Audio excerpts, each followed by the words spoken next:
এমনও দিন গেছে ঢাকা শহরে আমি দিনের পর দিন না খেয়ে থাকছি। কথাটা সিনেমাটিক শোনা যাইতে পারে, কিন্তু এটাই রিয়েলিটি। আমি শুরু করি একটা বিজনেস, প্রথমে ডেলিভারি বয়। প্রতিদিন আমার ইনকাম ছিল 120 টাকা, এবং ওই টাকার ভিতর প্রতিদিনের খাবারও খাইতে হবে আমাকে। একজন বিসিএস ক্যাডার বাংলাদেশের সরকারি চাকরিতে সবচেয়ে টপ লেভেলের স্যালারি পায়, তার 3 ডাবল ইনকাম করতে পারি মানুষ।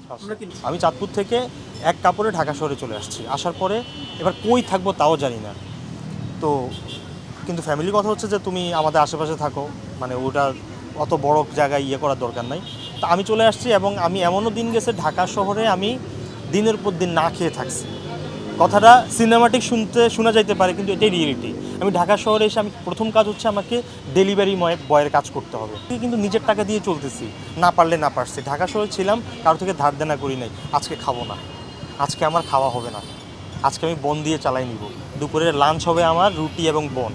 এভাবে আমি ঢাকা শহরে সার্ভাইভ করছি। যখন আপনি প্রথম ঢাকায় আসলেন, এই সাহসটা যে জুগিয়ে আপনি ঢাকায় এসেছেন একটা ছেলে একা একা, আপনার পকেটে তখন কত টাকা ছিল? আমি যখন ঢাকা শহরে আসি আমার পকেটে কোনো টাকা নাই। আমার ফ্যামিলি শুধু আমাকে বলছে যে তোমার পড়াশোনার যে খরচটা হবে সেটা যতটুকু সম্ভব আমরা দিব। তাও আমার পড়াশোনা করতে আমার থাকা খাওয়া মিলিয়ে আমার 12 লাখ টাকার মতো খরচ হয়েছে ঢাকা শহরে। স্ট্যামফোর্ড ইউনিভার্সিটি, যেহেতু প্রাইভেট ইউনিভার্সিটি, থাকা খাওয়া সব 12 লাখ। আমার ফ্যামিলি ধরেন এর ভিতরে 4 ভাগের 1 ভাগ টাকা খরচ করছে 4 বছর 5 বছরে। কিন্তু বাকি টাকা কোত্থেকে আসলো?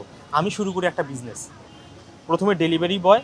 প্রতিদিন আমার ইনকাম ছিল 120 টাকা, 3টা ডেলিভারি করতাম, পার ডেলিভারিতে 60 টাকা করে পাইতাম। ওই আসা যাওয়াতে আমি 40-50 টাকা খরচ করতাম, 120 টাকা থাকতে হচ্ছে আমার কি হাত খরচ, এবং ওই টাকার ভিতর প্রতিদিনের খাবারও খাইতে হবে আমাকে। এর ভিতরে দুই তিনটা মানুষ আমাকে সহযোগিতা করছে। নিডো ভাই নামে একজন আমাকে সহযোগিতা করছে, যেদিন তোর মন চাইবে আমার বাসায় এসে খাবি। অমিত নামে একজন সহযোগিতা করছে, যে বলছে যেদিন তোর মন চাইবে আমার বাসায় তুই কন্টিনিউ থাকবি। এই দুইটা মানুষের সহযোগিতা আমার লাইফে সবচেয়ে বড় ছিল ওই সময়টাকে সার্ভাইভ করার জন্য। তো 120 টাকায় আমি প্রতিদিন আমার ইনকাম ছিল। তো বুঝেন আমার পকেটে নাই কোনো টাকা, 120 টাকা দিয়ে কীভাবে করবো। আমি শুরু করছি যে একটা সময় মনে হলো যে এই ছোট ছোট টাকাটা আমি জমাই, এই টাকার ভিতরে আমি জমাইছি। খরচও করতাম আমি, আমার ফ্যামিলি জানে যে আমি প্রচুর টাকা নষ্ট করি, কিন্তু আমি তখন খরচও করছি অনেক টাকা। তো এইটা দিয়ে আমি একটা ডেলিভারি ম্যানের বয় কাজ করতে আমি নিজে একটা কোম্পানি দাঁড় করাইছি তখনকার সময়। ডেলিভারি ম্যান চাকরি করে? হ্যাঁ, ডেলিভারি ম্যানে চাকরি করে আমি একটা কোম্পানি দাঁড় করাইছি। আমি প্রথমে ডোমেইন কিনলাম, হোস্টিং কিনলাম। আমার ব্র্যান্ডের নাম ছিল bdbazaar24.com।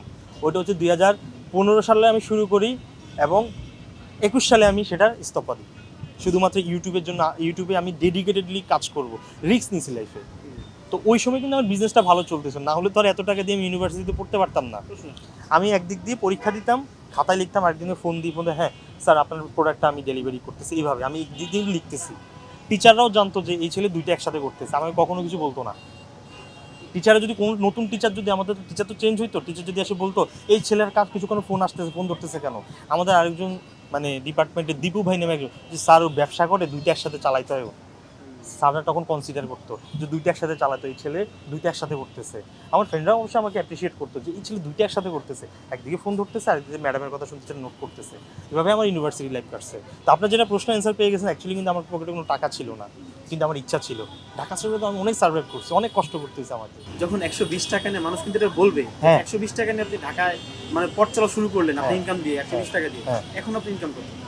এটা তো ইনকামটা তো খুবই কনফিডেন্সিয়াল, এটা বলা। যেটা আমি প্রথম বললাম যে টেকনিক্যালি আমরা জানতে চাই। একজন বিসিএস ক্যাডার বাংলাদেশ মানে সবচেয়ে মানে যিনি সরকারি চাকরিতে সবচেয়ে টপ লেভেলের স্যালারি পায়, তার 3 ডাবল ইনকাম করতে পারি মানুষ। আমরা কি নরমালি সেটা ধরতে পারি 2-4-5 লাখ টাকা? কাছাকাছি হতে পারে, 5 লাখ টাকা হতে পারে না। ওইটা ওইভাবে হিসাব করলে তো হবে না। আচ্ছা, মানে একটা অ্যাভারেজ, আপনাদের ইনকামটা তো এভারেজ আপ ডাউন আমরা এভারেজ 3 থেকে 4 লাখ টাকা ধরতে পারি। হ্যাঁ, ধরতে পারেন মোটামুটি, আপনি এটা ধরে নিতে পারেন। না, অ্যাকচুয়ালি এটা আমি বলতে পারবো না, কারণ হচ্ছে কি